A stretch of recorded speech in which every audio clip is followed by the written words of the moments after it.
कहवा में बोलेली कोयलिया त कहवा में मोर बोले हो ए ललना कहवा में बोलेला सरे सावा महल उठे सोहर हो ए ललना कहवा में बोलेला सरे सावा महल उठे सोहर हो।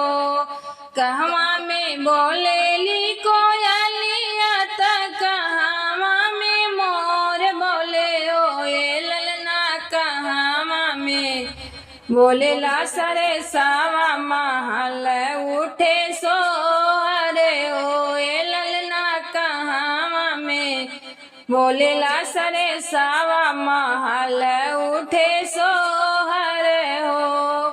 वृंदावन में बोलेली कोयलिया त मथुरा में मोर बोले हो ए ललना गोकुला में बोलेला सरे सावा महल उठे सोहर हो ए ललना गोकुला में बोलेला सरे सावा महल उठे सोहर हो। केकरा के भइल कन्हैया त केकर मनवा खुश भइले हो। केकरा के भइल कन्हैया त केकरा मनवा खुश भइले हो। ए ललना केकरा घरवा बाजली बधाइया महलिया उठे सोहर हो। ए ललना केकरा घरवा बाजली बधाइया महलिया उठे सोहर हो। देवकी के भाई ने कन्हैया त वासुदेव मनवा खुश भइले हो।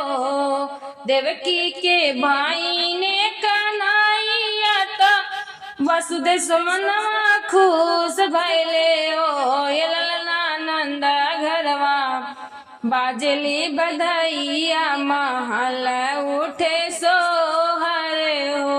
ए ललना नंद घरवा बाजली बधाइया महल उठे सोहर हो। के जे लुटावे अन धन सोना त के जी मोह लुटावे हो।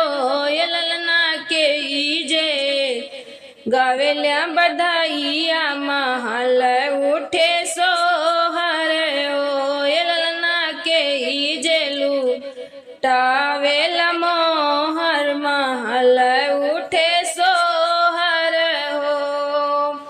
यशोदा लुटावनी अन धन सोनावा त नंद बाबा मोहर हो।